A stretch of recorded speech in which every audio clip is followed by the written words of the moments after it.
Bulavanaka. I'm in Nandi, Fiji, just waiting for a bus to sing a toka, and just killing a bit of time, so I'll have a chat. I'm in a bar, I'm in a beer. I don't drink much, but I thought, oh, why not? And I'm just gonna be interested when I get to town. I'm not sure if I've got any money or not. My credit cards might be, I don't know, I'm not sure, but I'll see when I get there. But I just thought, rather than hang on with the little bit of money I've got, I'll just spend it. It's not crazy, but just when I was first homeless and penniless, if food come along, I would just gorge it down and hoard it, and then I realised it was just a fear of lack.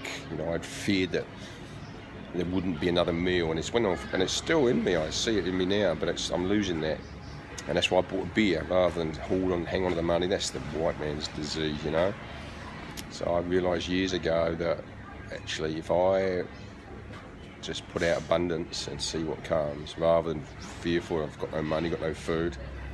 And it's happened, I've seen it over and over and over in my life. In New Zealand, I was down to my last, I think, $3.70, and that's all I had in the world. I thought, well, they ain't going to feed me for long, so let's show real faith and see what comes. So I went down a cafe, bought a coffee, $3.50, put my last 20 cents in the world in a charity thing at the bar, drank my coffee, enjoyed it immensely, and walked home, just sat, didn't know what was coming. I thought, well, I can always go catch fish, I suppose, but I thought, no, let's just see what comes. And about half an hour later, knock on the door, and mate Billy the Knee turned up, and I let him in, and he was chatting away, but I knew he was up to something. I knew there was something on his mind. He was beating around the bush, and so I said, Bill, why are you here, man? He said, well, my wife's away, and well, I'm here with the boys, and well, we can't cook. And he said, I know what a good cook you are. Would you be? Barb's bought all the food. His wife had bought a month's worth of food. His cupboards were full, freezer was full. And he said, would you be interested in coming up and cooking with us, and of course eating with them? So there was a month's food right there, and that was within half an hour of me showing absolute faith that I'd be looking after And I didn't cook for them. I taught them how to cook and showed them a few little pointers, and so. But coming to Fiji for me, I in the first time, 9 years ago, I came here, and I'd lost. I think I've spoken of this. I'd lost everything in the world, my family especially. It's not easy. No man should have to go through that, or woman for that matter. So I used, again, I was just sick of the material world that I'd been in, and working, stressing. No, I'm not buying into it. I was going to check out. I used my last money in the world to buy actually 2 tickets. I was going to come here on my own, but for not much more, I realised I could bring somebody else. And I contacted an old girlfriend, very pleasant young lady, beautiful body, head not so much, but that's not uncommon. But yeah, so I rang her and she lit up. She was excited, getting a free holiday basically. That didn't turn out so well. She started the old power games and locked me out and throwing tantrums and all that old bollocks. So I just slept outside. I didn't give a shit. I'm not going to play her games. So what was we talking about? I got distracted. So yeah, my last money in the world, I bought the 2 tickets, and what was left, I bought art supplies and paints to go into villages and schools and hospitals and just do some good in the world. And so my time in the resort was up. My money was completely exhausted, and I just stepped out. The lady had gone home, thankfully, and I stepped out of the resort. Very simple little resort, really nice. And I just sat there, cleared my mind, had a swim, meditated, and just a little thought came into me just to turn right. So I walked right along the coast, and half an hour later I'd swum a bit, got naked, because that's how I like to walk in nature. There's nobody there to be offended, or if people choose to be offended, but just totally, I thought, being me, fuck it. So I sat down under a coconut tree, a bit tired, a bit hungry, and I was just laying there, just meditating. This little whisper coming, just turn over to your left. So I just didn't question it. Just turned over to my left. Next thing, thud. Coconut fell on the ground next to me. So I smiled. Didn't open my eyes even. I just knew what had happened. And I just rested there for a bit, and then I come out of meditation. I thought, well, I've got a coconut, but I don't know how to open it. And just then a gardener walked past with a machete, and so he opened it for me, and so there was lunch. And then I walked on a bit.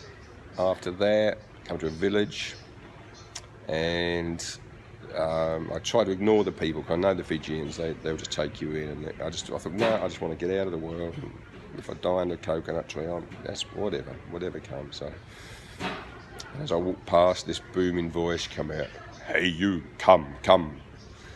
That's how the big boys talk here. And I remember it so vividly. And so I went up to him very humbly. I thought I'd perhaps trodden on, well, it was obviously their village and perhaps sacred. I didn't know. I just went up, humbly and head down. And he said, "I saw you come round that point, and God said to me, take that man to your village." And he said, "But I did not listen. And then God said to me, take that man to your home. So you come with me," he said. And so I went with him, and didn't argue. And I went in there, they sat me down, we talked, and then they sat me down at the dining table.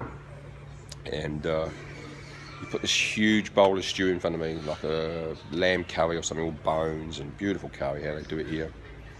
And it was massive, and I knew I couldn't eat it. It just wasn't possible, and I didn't want to waste it. So I just said to him, "I can't possibly eat it." And he said, "Are you sure, Mr. Peter?" Absolutely. So he took it out of the kitchen. His wife took it out of the kitchen, and she split it up, I think, to 8 bowls. He'd given the entire family's meal for the night. And I felt terrible, absolutely terrible, that they would do this. And so I said to him, I felt terrible. And he said, "Mr. Peter, we know how God works. The more we give, the more we receive. Thank you for coming to our mission. Honour." And after that, everything shifted. Any hospitality come my way. And that's how I've always been, to be honest. But, I thought there was something wrong with me in the world, because nobody else seemed to be that way. But there's a lot more people in my world like that now, especially in Fiji. So yeah, the next morning I got up, I just felt it was time to move on. And as I left, he handed me $5. And the old me would have said no, but I didn't want to offend, and I was penniless. So I took his $5. I'll go and see him hopefully tomorrow or the next day, and if I have got money in the bank, I'll give him something back. Yeah, but not that he's expecting that. That's not how they work. So, but yeah, and it just went on like that. My journey just continued. Everywhere I went, food turned up. When I needed this huge storm come across one day, and it was just the heaviest rain I've seen in my life, thunder and lightning, and I could just see this wall of water coming to me. And I just thought in my head, man, I've got to find shelter here. And a voice behind me said, "Where are you staying?" And I turned around, there was a man there. He must have been more, I had no idea he was there. So I have no idea. He said, "You stay with me." And it just went on like that, one thing after another. I just lived in absolute faith, and things kept happening. And it's happening to this day, it's constant.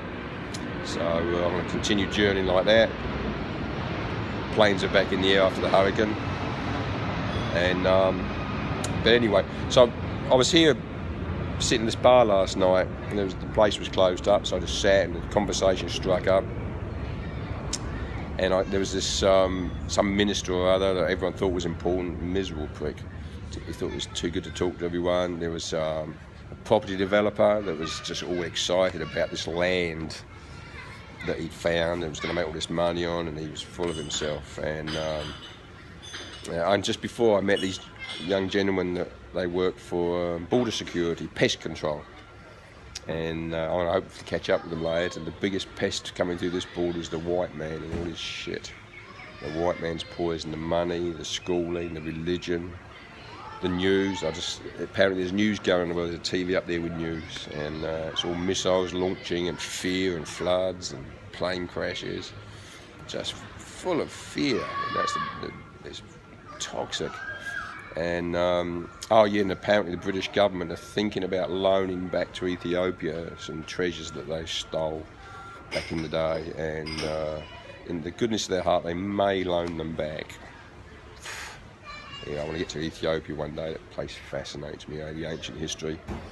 non-human intervention that is common in their religions, actually, and the ancient truths. And part of the reason I come to Fiji is talk to the old people and historians about the legends of non-human intervention and angels, whatever you want to call them. So it fascinates me. I've seen enough to know there's a lot more going on than I learned in school. Thankfully, because I didn't learn much from school. They taught me how useless I was, and guess what? They were wrong. I'll go and tell them one day. That's going to be fun. So anyway, I was going to, poem. Let's do a poem. Poem o'clock. This property developer that's splitting up, buying, making money, building tourist shit. And what they don't realise is that when all the nature's gone and been put into concrete, what the tourists will want and they'll pay mega for is just the natural beauty. And I'm seeing it rapidly disappear in New Zealand. Rapidly, scary. So, but I've got a poem from my children's book, and The World Through the Eyes of a Child, and this is called The Tale of 10 Farmers. Just put my eyes on. There were 10 farmers who each had a field, same size and shape and place and yield. They all getting tired and grumpy and old, and decided one day they wanted them sold. So they called up a man to find out the worth of their flat and square and green piece of earth. The man came along and gave them a price. Now tidy them up, was his best advice. So they did as he asked and dug as were told, and looked forward to the day when soon they'd be sold. They put up the signs and cut all the straw, put ads in the papers and billboards and more. And in no time, so many came, but they were confused. They all looked the same. Oh bother, oh flip, which should we buy? There's no one really catches our eye. Now Farmer Bill was a bit smarter than the rest and wished his land to look the best. So he planted a flower and that night it grew. The very next day, other farmers did too. So Bill did till and Bill did toil and planted seeds all through his soil. But the others were now wise to his scheme, and in no time at all they mimicked his theme. And once again poor old Bill's plan had failed. So one night he bought windows and doors and nails and wood and glass and screws and glue and some tea bags, of course. Oh, and biscuits too. And he nailed and nailed and nailed. When the farmers all woke from counting their sheep, they saw a town and started to weep. And they wailed and wailed and wailed. But once their tears had stopped their flow, they all bought a hammer and started to grow a city. What a pity. So once again, people drove by for a piece of land to live and then die. But they all still looked drab and all the same way. And all the people decided not to pay. Bill tossed and turned and sighed and cried, and sadly still he couldn't decide what to do. Then one night as he lay in his bed, a little thought popped into his head. He jumped up excited straight away, and when the others awoke the very next day, they saw a stick with a sold sign sitting on Bill's land. How grand. So what do you think Bill's cunning plan might have been?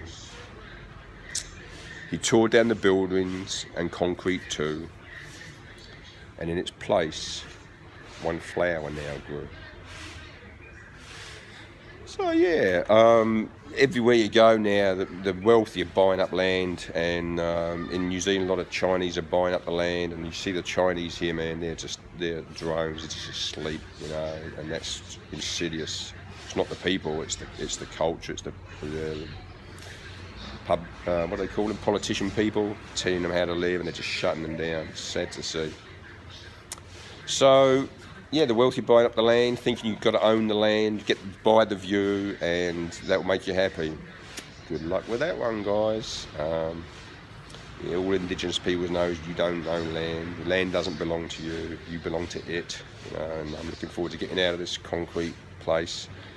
I've slept 2 nights in a concrete box because the weather was too wild to sleep outside. And I wake up, my head's all frazzled from electricity and Wi-Fi and not being earthed, so I'm looking forward to getting back into nature, which I'll be doing tonight, and I might talk you from there. So if you're watching news and it's full of fear, turn it off. Please turn it off. Turn this off. talk to you soon. Bye.